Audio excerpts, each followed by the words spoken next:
이제 조금 아침 저녁으로 좀 서늘한 것 같아요. 어떤 하나님의 은혜에 감사합니다. 오늘은 읽은 본문의 말씀을 통해서 삶의 현장을 하나님의 나라로 하는 제목으로 함께 은혜를 나누겠습니다. 우리 앞에 뒤에 옆에 분과 인사하실 때 주 안에서 사랑합니다, 축복합니다, 우리 한번 인사합니다. 주 안에서 사랑합니다, 예, 축복합니다. 예, 예. 어떤 신학생하고 어떤 아가씨하고 교제하게 되었습니다. 그리고 이제 서로 사랑하게 되었습니다. 그리고 이제 결혼까지 생각하게 되었어요. 그런데 여자 측 부모가 적극적으로 결혼을 반대하는 겁니다. 이유는 이제 신학생이에요. 앞으로 이제 목사가 되면은 가난하게 살아야 될 것이고, 그럼 무엇보다도 딸이 고생할 것 같아서 반대하시는 거예요. 근데 이제 딸이 신학생하고 사랑하니까, 그래서 이제 가족회의를 하면서 최종적으로 그 신학생의 설교를 한번 들어보고 결정하기로 그렇게 이제 된 거예요. 그리고 신학생이 설교하는 날 이제 부모들이 가서 설교를 들은 겁니다. 설교가 끝난 다음에 부모가 결혼을 승낙했습니다. 신학생이 얼마나 마음이 벅차게 감격스러웠겠습니까? 그래서 여쭤본 거예요. 저의 설교가 은혜로웠습니까? 감동스러웠습니까? 라고 물었더니 여자의 부모가 이렇게 대답하더란 거예요. 자네의 설교를 듣는 순간에 확신했다네. 자네가 결코 목사가 될 수 없다는 것을. 저도 뭐 자유롭지를 못해요. 설교 잘한다 못한다. 근데 목회의 본질은 목회자에 있어서는 설교인 것 같아요. 여러 가지 순번, 여러 가지 중요한 것들이 있지만은, 우선순위가 있지만은, 그래도 뭐니 해도 목회자의 본질은 설교다. 설교의 본질을 놓쳐버리면 아무리 다른 거 잘해도 소용이 없잖아요. 그래서 목회자의 본질은, 목회의 본질은 설교다라고 말할 수가 있는 거예요. 그러면은 좀 뒤에 있는 분들, 늦게 오신 분들 자리 좀 안내해 주시고, 제가 설교할 때 버벅거리는 것은 그거예요.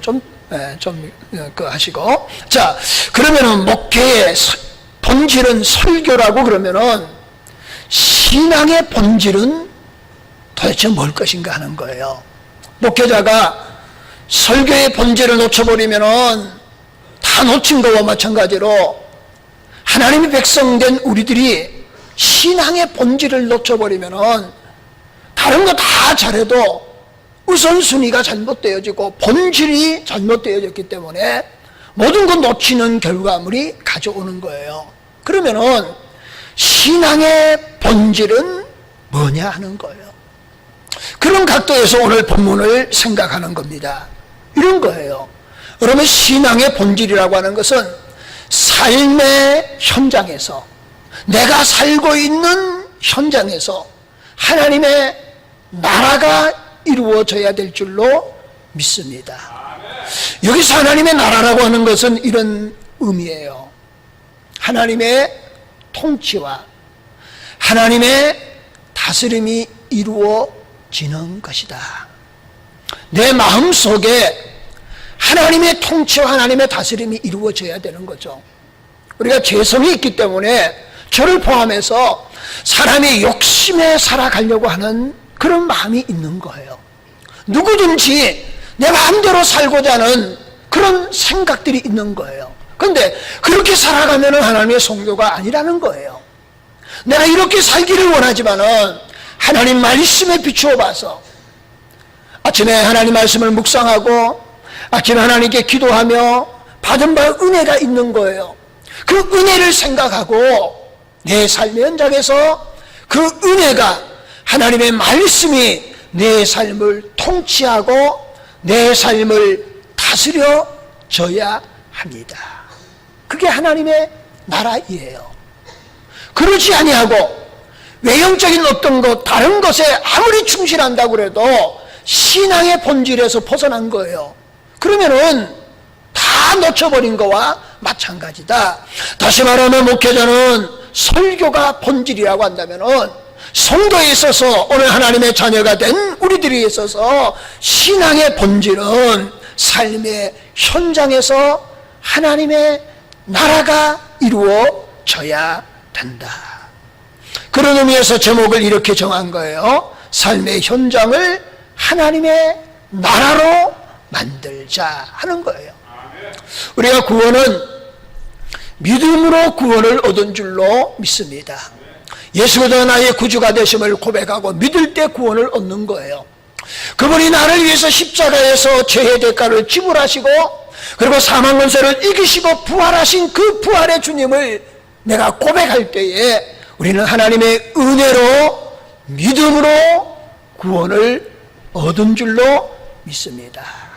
자, 구원을 받은 하나님 백성이에요. 구원받은 하나님 백성들이 어떻게 살아가야 할 것인가 하는 거예요. 옛 모습대로 살아간다. 그거는 바르지 않잖냐 그거예요. 그러면 하나님의 자녀다운 삶을 살아가는 것이 뭐냐 그러면은 성경에 말씀하신 바와 같이 예수님이 우리에게 말씀하시고 가르치신 바와 같이 주님의 말씀대로 살아가는 거예요. 그걸 이렇게 말할 수 있어요. 야고보 2장 우리에게 이렇게 말하지 않습니까? 행함이 없는 믿음은 죽은 믿음이다. 그 얘기를 오늘 본문과 연관시키면요, 삶의 현장에 하나님의 나라가 이루어지지 아니하는 신앙은 사실은 죽은 신앙과 같다는 거예요. 다시 말하면 행함이 없는 믿음은 죽은 믿음이다. 그 얘기를 바꿔 말하면은 믿음으로 구원을 얻는 하나님의 자녀가 된 거예요. 은혜로 구원을 받았습니다. 그러므로 내가 은혜로 믿음으로 구원을 받은 이 믿음을 무엇으로 증명할 수 있을 것인가 하는 거예요. 그는 행함으로 내 믿음이 증명되어져야 될 줄로 믿습니다. 그럼 행함으로 내 믿음이 증명된다는 얘기를 쉽게 말하면 이런 거예요. 내 삶의 현장에서 하나님의 통치와 하나님의 다스림이 이루어지는 것, 그 하나님의 나라가 건설되어지는 것이다 하는 거예요. 하나님의 백성은 내 삶이 완전할 수는 없지만은 그럼에도 불구하고 우리는 깨끗한 삶이 되어져야 합니다. 그래야 되지 않겠습니까? 내가 옛생활에 살던 것 하나님 말씀에 비추어서 잘못된 거 있다면은 내가 아무리 많은 손해가 온다 할지라도 그것을 정리해야 되는 거예요. 그러자는 부적절한 행동, 부적절한 생활 모든 것들을 내려놔야 되는 거예요. 그게 하나님의 나라가 내 삶의 현장에서 이루어지는 것이다. 그걸 놓쳐버리면은 모든 것들을 다 놓쳐버릴 수가 있다라고 하는 거예요.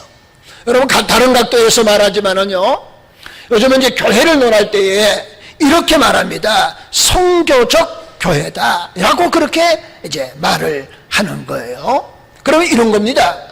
교회는 선교하는데 그냥 단순히 선교사를 파송하고 그 다음에 선교사를 후원하는, 그러니까 보내는 자와 보냄을 받은 자의 그런 교회, 후원자의 개념으로 교회를 이해하지 않는다는 거예요. 지금은 교회가 선교의 주체자가 되어져야 된다 하는 거예요. 그러면 선교적인 의미 가운데 세 가지 키워드가 있습니다. 첫 번째는 이런 겁니다. 선교는 내 삶의 현장이 선교이다 라는 의식을 가져야 된다는 거예요. 자, 여러분 아시는 것처럼 전도와 선교의 차이점을 아시죠? 학문적으로 따지면 이런 겁니다. 전도는 동일한 언어권, 문화권에 있는 사람에게 복음을 전한 것을 전도라고 그러는 거예요. 그래서 우리도 이제 화요일만 되면은 전도팀이 운영되는 거예요. 자, 그게 전도다. 그러면 선교는 뭐냐? 그러면은 같이 복음을 전하는 겁니다. 그런데 대상이 다른 거예요. 타 문화권, 다른 언어권에 있는 사람들에게 복음을 전하는 것을 선교라 그렇게 말하는 거예요. 근데 지금은 선교와 전도를 구별할 필요가 없다라고 그렇게 생각하는 거예요. 왜냐하면은 여러분 지금은 세계가 한 지구촌이 된 거예요. 물론 나름대로 특성이 있지만은, 그러나 그렇게 많이 차이가, 언어의 차이, 문화의 차이가 크지만은, 그러나 이제는 많이 하나가 된 거예요. 근데 사실은 전도라는 개념을 볼 때요, 세대 간의 어떤 차이는 문화와 언어의 차이보다도 더 심각한 것이 오늘의 현실입니다. 그래서요, 대화가 서로 통하지 않잖아요. 그러면 뭐라고 그럽니까? 내가 지금 벽에 대고 얘기한다. 여러분, 세대 간의 차이가 이렇게 심각하게 되는 거예요. 그래서 지금은 전도와 선교를 구분하지 않는 시대를 우리가 살아가고 있어요. 그러면 이런 겁니다. 제가 말하는 것은, 여러분, 이 전도 선교라고 하는 의미가 선교의 현장이 꼭 국내냐 국외냐 그게 아니고, 전도의 현장이, 선교의 현장이, 우리의 삶의 현장이, 선교와 전도의 현장이 되어져야 될 줄로 믿습니다. 그러면 이런 거예요.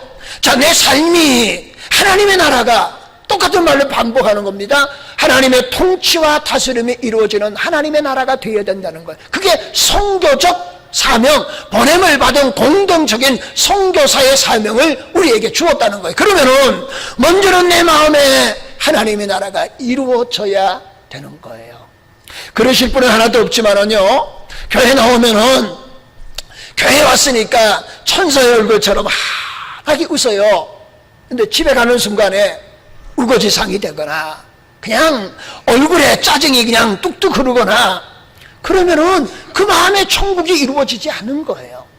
내 마음에 먼저 천국이 이루어지는 은혜가 있기를 축원합니다. 내 가정의 천국이 이루어져야 되는 거예요. 내가 소속되어지는 단체, 어떤 공동체가 천국이 이루어져야 되는 거예요.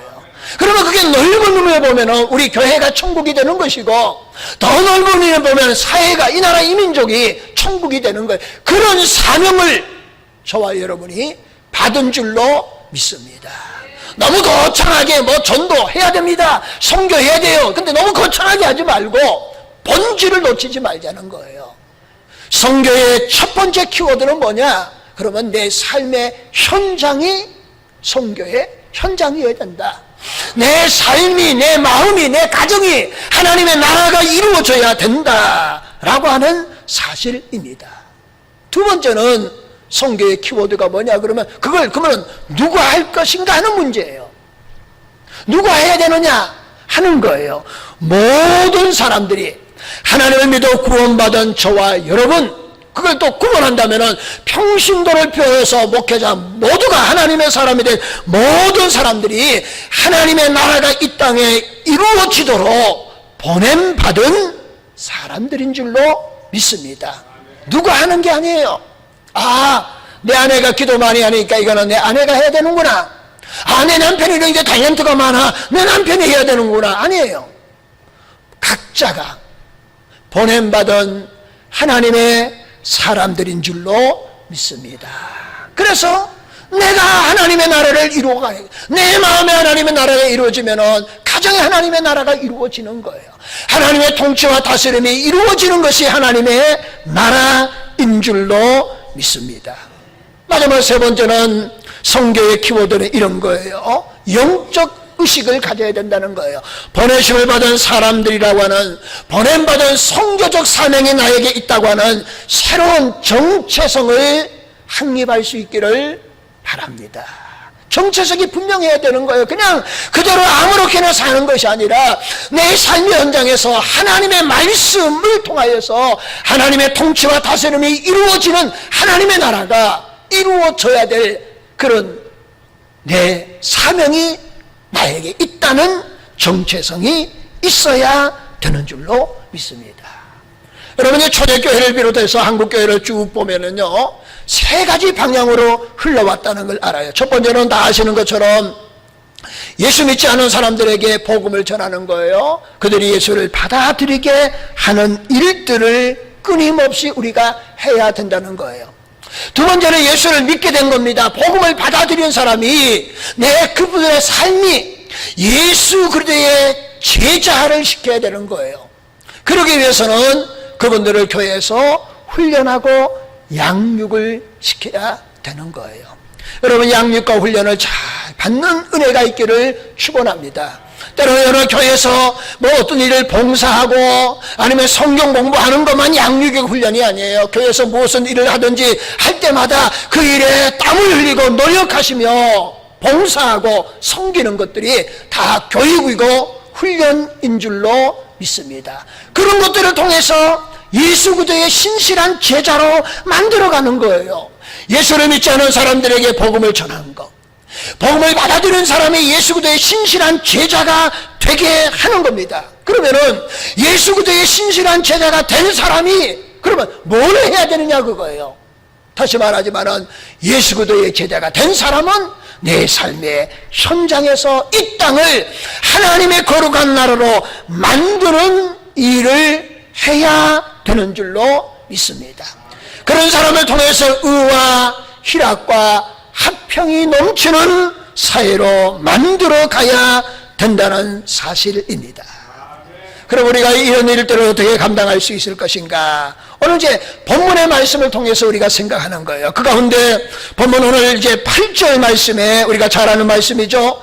오직 성령이 너희에게 임하시면 너희가 권능을 받고 예루살렘과 온 유다와 사마리아 땅끝까지 이르러 내 증인이 되리라 하시리라. 이 말씀을 통해서 증인이 되라는 거예요. 그러면은 첫 번째 우리의 삶의 우선순위는 증인이 되는 것이다. 그 다른 말로 말하면은 복음을 증거하는 것이다 하는 거예요. 여러분, 이 땅을 살아가는 동안에 참으로 할 일이 많은 시대를 살아가고 있고요, 참으로 바쁜 시대를 살아가고 있습니다. 그 가운데 정말 중요한 일들이 있습니다. 귀한 일들이 있어요. 급한 일들이 있습니다. 그런 일들이 우리들에게 수없이 많아요. 그럼에도 불구하고 하나님의 성도의 삶의 우선순위는 복음 전파가 되시기를 축원합니다. 왜냐하면은 이런 거예요.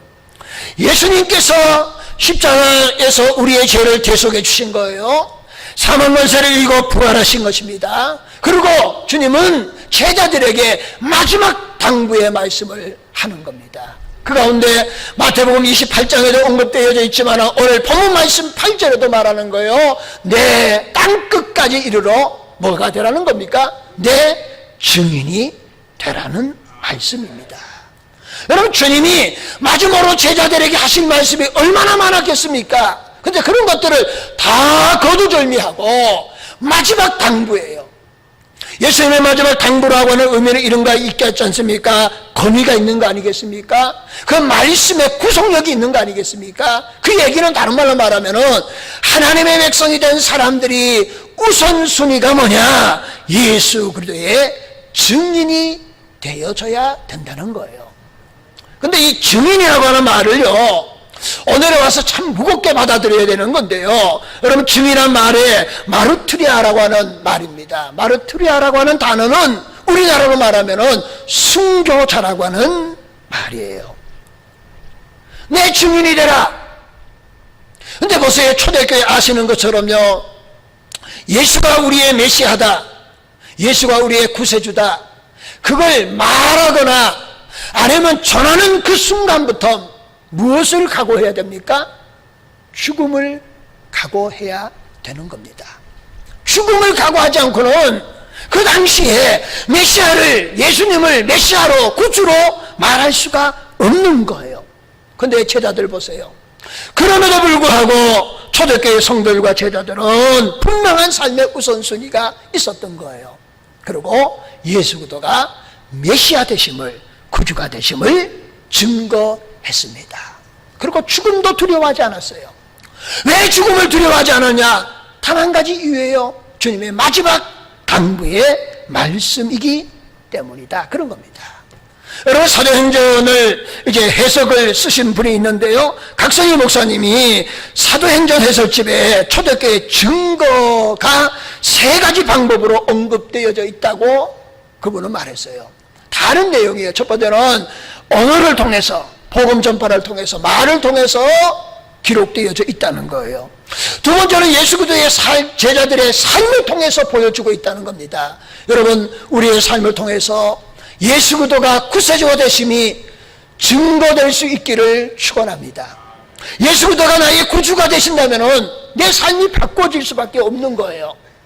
옛 생활과 달라질 수밖에 없습니다. 초대교회 그리고 제자들은 예수 그리스도가 나의 구주가 되심을 믿는 순간에 그들의 삶을 통하여서 구주가 되심을 증거한 줄로 믿습니다. 그리고 마지막에 각선희 목사님은 이렇게 말했습니다. 죽음을 통하여서 증거했다 하는 거예요. 여러분, 그 당시에 많은 사람들이 예수를 십자가에 못 박아 죽이라고 외쳤어요. 주님이 십자가에 죽으셨어요. 그리고 살아나셨다는데 로마 병사들은 거짓 말을 하지 않습니까? 뭐 기절했다는 등, 아니면 훔쳐갔다는 등, 아니면 거짓 소문이다 등 이렇게 얘기하는 거예요. 그러니 일반 사람들이 그분이 다시 살아났다고 하는 것을 믿을 수가 없는 거예요. 또 믿어지지 않는 여러 가지 말들이 있었다는 거예요. 그런데 보세요. 예수님의 제자들이요, 예수 그리스도의 부활을 증거하는 겁니다. 말로 증거하는 겁니다. 삶을 통해서 증거하는 겁니다. 그래도 안 되니까 그들은 기꺼이 뭐 하는 겁니까? 죽음을 무릅쓰고 증거하는 거예요. 그러면 해중들이 보는 겁니다. 아, 말은 얼마든지 거짓말할 수 있어요. 삶은 얼마든지 장난칠 수 있습니다. 그런데 목숨까지 버린 거 보면은 그 안에 뭐가 있다는 거예요. 그래서 그들은 목숨 죽음을 통하여서 예수 그리스도가 메시아됨을 증거하는 순간에 많은 사람들이 하나님께로 돌아오는 놀라운 은혜가 일어나게 된 줄로 믿습니다. 그래서 우리는 예수님의 제자처럼 초대교회 성도처럼 우리가 우선되어져야 될 게 뭐냐? 복음 전파 증인의 삶을 살아가는 우리들이 될 수 있기를 축원합니다. 보세요. 예수님의 제자들도 사실은 부활에 대한 복음에 대한 어떤 증거에 대해서 그들은 별로 관심이 없었다는 거예요. 제자들은요, 예수님을 따라다닐 때 정치적인 아니면 군사적으로 경제적으로 그렇게 이해한 겁니다. 예수님이 한자리 하면은 자신도 뭔가 한자리 할 것으로 생각한 거예요. 그런데 예수님이 십자가에 죽으시는 거예요. 근데 죽음으로 끝나면은 그들이 끝났을 건데 부활의 주님이 그들을 찾아오신 겁니다. 부활의 주님을 만난 제자들은 삶이 바뀐 거예요. 좀 전에 말했던 것처럼 부활의 증인이 되는 겁니다. 죽음을 극복하고 복음을 전하는 거예요. 그 죽음을 통해서 이분이 메시아임을 그들이 증거한 줄로 믿습니다. 우리는 이런 복음의 증인의 삶을 살아가는 우리들이 될 수 있기를 예수님의 이름으로 축원을 드립니다. 두 번째는 그럼 우리가 복음의 증인의 삶을 살아가야 되는데 어떻게 살아가야 될 것인가 하는 거예요. 주님이 오시는 그날까지 지속적으로 복음을 증거할 수 있어야 합니다. 여러분, 세상의 일은 한 번 하면 그만둘 수 있는 일들도 있습니다. 어떤 일은 일정한 기간 안에 하면은 기간이 끝나면은 그만해도 돼요. 근데 복음 증거는 주님이 오시는 그날까지 횟수와 시간에 제약이 없는 거예요. 끝까지 주님이 오시는 그날까지 때를 얻든지 못 얻든지 증거할 수 있어야 됩니다. 여러분, 성경이 이렇게 말합니다. 빌립보서 3장 12절 14절 말씀에 내가 이미 얻었다 함도 아니 온전히 이루었다 함도 아니라 오직 내가 그리스도 예수께 잡힌 자 된 그것을 잡으려고 달려가노니 형제들은 나는 아직 내가 잡은 줄로 여기지 아니하고 오직 한 일 즉 뒤에 있는 것을 잊어버리고 앞에 있는 것을 잡으려고 표대를 향하여 그리스도 예수 안에서 하나님이 위에서 부르신 부름의 상을 위하여 달려가노라. 위에서 부르신 하나님의 상을 바라보면서 복음 증거 따라서 달려가는 은혜가 있기를 축원합니다. 그래서 바울은 일평생 바울의 삶을 보세요. 담에서 조선의 부활의 주님을 만난 이후에 바울의 일평생 삶은 복음 증거에 매진하는 삶을 사는 줄로 믿습니다. 바울이 복음을 증거할 때 좋은 일만 있었겠느냐 그거예요. 그렇지 않았다는 거예요. 여러분 고린도후서 1장 8절 이하에 보면 이렇게 말합니다. 형제들아 우리가 아시아에서 당을 하려는 너희가 모르기를 원하지 아니하노니 힘에 겹도록 심한 고난을 당하여 살 소망까지 끊어지고 우리는 우리 자신의 사형성을 받은 줄 알았으니 이는 우리로 자기를 의지하지 말고 오직 죽은 자를 다시 살리신 하나님만 의지하게 하심이라. 여러분 바울이 복음을 전하는데 어디를 가든지 환영을 받고 존귀를 받은 거 아니에요. 바울은 수없는 환난과 시련과 고난의 그런 일들이 있었습니다. 그럼에도 불구하고 바울은 어떤 일에도 복음 증거에 장애가 되지 않은 줄로 믿습니다. 그래서 말하잖아요. 형제들아 아시아에서 당한 환난은 내가 너희가 모르길 원치 않은더라. 힘에 곁도록 심한 고난을 당하였고 우리는 살 소망이 끊어졌다고 믿고 이미 우리는 죽었다고 사형 선고된 줄로 알았으나 이런 일을 당하는 것들을 통해서 우리를 의지하지 아니하고 오직 우리를 살리시는 하나님만 의지하게 하셨다 하는 거예요. 여러분 우리가 하나님의 말씀대로 살아가는 것, 복음을 증거하는 것, 여러분 복음을 증거한다고 하는 것은 꼭 전도 선교만 아니고 내 삶을 통해서 내 마음에 내 가정에 하나님 나라가 이루어지는 거예요. 이런 것들이 여러 가지 환난이 있다고 여러 가지 핑계거리가 있다고 여러분 중도에 포기하거나 멈춰서는 안 된다는 거예요. 주님이 오시는 그날까지 지속적으로 내 마음에 하나님의 나라가 이루어져야 돼요. 우리의 가정에 하나님의 나라가 이루어져야 되는 줄로 믿습니다. 그를 통해서 이 사회가 하나님의 나라가 이루어지는 것, 그게 복음 전파예요. 나가서 물론 전도하는 것, 선교하는 것도 그것도 복음 전파입니다. 그런데 무엇보다도 내 마음에 내 삶에 하나님의 나라가 이루어지는 이 복음 증거의 삶을 어떤 일이 있어서 멈추지 말아야 되는 줄로 믿습니다. 여러분 어떤 학자들이 이렇게 말했습니다. 스데반이 예수대를 증거하다가 돌에 맞아 죽어갑니다. 그런데 그의 얼굴이 천사의 얼굴과 같았더라. 성경이 그렇게 기록하고 있습니다. 사울의 죽음 앞에 증인 쓴 사람이 있습니다. 그 사람이 사울이에요. 나중에 그가 담에서 도사서 바울로 변화되어졌지만요. 자, 바울로 한번 불러봅시다. 자, 바울은 오만으로 가득 찬 사람입니다. 그의 마음속에 신념이 있었습니다. 율법에 대한 율법을 1.1에도 어긴 자에 대해서 가차없이 의로운 행위로 죽이는 일에 주저함이 없었던 바울이었습니다. 그런데 보세요. 돌에 맞아서 복음을 증거하다가 스데반 집사님이요, 오순절에 성령의 충만을 받은 그 집사님이 복음을 증거하다가 돌에 맞았는데 그의 얼굴이 이그러지지 않고 천사의 얼굴로 죽어가는 그의 얼굴의 모습과 표정을 보는 순간에 그렇게 오만과 신령으로 단단히 그렇게 되었던 바울의 마음이 서서히 무너지기를 시작했다는 거예요.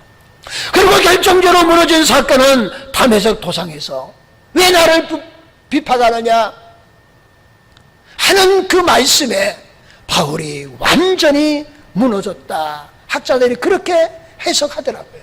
저는 일정 부분 동의하는 거예요. 사랑하는 성도 여러분들, 어떤 상황 속에서도 하나님의 나라의 삶을 살아가는 것을 중단하거나 포기하지 않으시기를 바랍니다. 지속성을 가지고 내 삶의 현장에서 복음 전파자의 삶을 살아가는 하나님의 귀한 백성들이 될 수 있기를 예수님의 이름으로 축원을 드립니다. 마지막 세 번째는 이런 겁니다. 우리가 이렇게 살아가기를 원하는 거예요. 그런데 그게 그렇게 쉽지만은 않다는 거예요. 그럼에도 불구하고 우리의 장애가 되는 모든 벽들을 넘어서는 증인의 삶을 살아갈 수 있기를 축원합니다. 그 방법은 이런 거예요. 오늘 8절이 말하는 겁니다. 오직 성령이 임하시면 내 능력으로 내 힘으로 내 결단으로 되지 않습니다. 예수님의 제자들도 예수님이 십자가에 죽는 순간에 다 실패하고 뿔뿔이 흩어진 거예요. 그거 보면은 예수님의 제자들이나 우리들이나 쌤쌤이에요. 좀 위로가 되는 것 같아요. 그러잖아요. 예수님이 그를 정치적인, 군사적인, 경제적인 메시아로 이해했다가 죽는 순간에 뿔뿔이 흩어지잖아요. 안으로 문을 걸어 잠그고 숨잖아요. 그리고 어떻게 하면 살 것인가 도망갈 생각만 하잖아요. 그런데 그들이 오순절에 성령의 충만함을 받은 이후에 보세요. 걸어 잠갔던 문들을 활짝 엽니다. 그리고 예루살렘 사거리에 나가서 우리가 십자가에 못 박았던 예수가 우리가 기다렸던 메시아라고, 그럴 때 수많은 군중들이 이렇게 말합니다. 어찌할꼬 말하는 거예요. 그때 회개하라는 거예요. 그러면 구원을 얻으리라. 여러분, 도대체 제자들을 이렇게 새로운 사람으로 변화시킬 수 있는 원동력이 어디 있냐 그거예요. 오직 성령이 임하시면 너희가 권능을 받고 예루살렘과 온 유다와 사마리아 땅끝까지 이르러 내 증인이 되리라. 여러분, 우리는 힘이 없고 약할지라도 오직 성령의 능력을 받기만 하면은 우리의 마음의 벽도 뛰어넘을 수 있는 줄로 믿습니다. 어떤 장애물도 뛰어넘을 수 있는 줄로 믿습니다. 뛰어넘는 방법은 내 힘과 의지와 결단으로 되는 거 아니에요. 내가 성령의 능력을 받으면은 제자들처럼, 성령의 능력을 받으면 초대교회 성도들처럼, 성령의 능력을 받으면 한국교회 초대교회 위대한 하나님의 일꾼처럼 우리 모두가 이렇게 귀하게 쓰임받는 하나님의 자녀가 될 줄로 믿습니다. 그래서 우리는 성령의 충만함을 받아야 돼요. 예수님이 그러잖아요. 제자들에게 너희는 예루살렘을 떠나지 말라는 거예요. 부활하는 주님이 부활의 증인이 되어야 될 제자들에게 지금 너희들은 그 자리를 떠나지 말라는 거예요. 그리고 두 번째 말하는 겁니다. 내가 약속한 것을 기다리고 기도하라는 거예요. 그리고 세 번째에 성령이 너희에게 임하시면 너희가 권능을 받아서 예루살렘과 유다와 사마리아 땅끝까지 이르러 내 증인이 될 것이다. 성령의 충만을 받으면 어떤 장애벽도 뛰어넘을 수가 있다. 나는 할 수 없지만은 성령이 나로 하여금 하게 하시는 능력을 주시는 줄로 믿습니다. 여러분, 성령 충만함을 받는 은혜와 복이 있어야 돼요. 다시 한번 스데반 집사를 한번 생각해 볼까요? 스데반 집사는 초대교회 집사님이에요. 우리로 말하면 평신도입니다. 오순절에 성령의 충만함을 받았어요. 스데반이 예루살렘에 나가서 예수 그리스도가 구주되심을 증거하는 겁니다. 그랬더니 여러분, 유대파들이, 바리새인 사두개인들이 그를 잡아서 그러고는 돌에 쳐서 죽이는 겁니다. 성령의 능력을 받아서 증인의 삶을 살아낸 스데반이었습니다. 그러나 스데반의 순교는 예루살렘을 뛰어넘는 역사가 일어나게 된 줄로 믿습니다. 그래서 유다, 사마리아, 그리고 땅끝까지 복음을 전하는 놀라운 꽃이 피고 열매가 맺는 그 시발점이 스데반의 순교를 통해서 이루어진 거예요. 이게 성령의 역사 아니고는 일어날 수 없다는 겁니다. 다시 말하면 내 삶의 현장이 하나님의 통치와 다스림이 이루어질 수 있는 것도요, 내 고집이 있잖아요. 내 생각이 있잖아요. 이걸 누가 꺾습니까? 아내도 남편도 자녀도.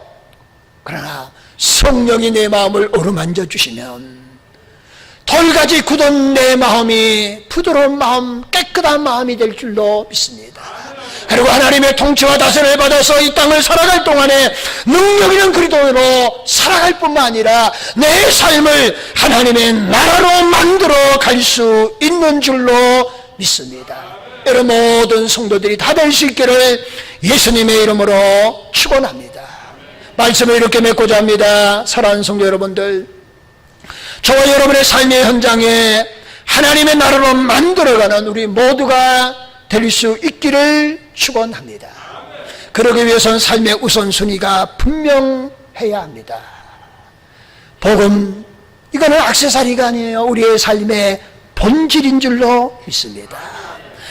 이 복음을 통하여서, 이 말씀을 통해서 내 삶의 현장이, 내 마음이 하나님의 나라가 이루어져야 되는 거예요. 그 이루어진 하나님의 나라가 지속되어져야 되고, 그를 통해서 내 주위에 있는 모든 사람들에게 하나님의 나라가 건설되어지는 하나님의 놀라운 역사가 일어나야 될 줄로 믿습니다. 그러기 위해서는 무엇보다도 우리가 성령의 능력을 받아야 돼요.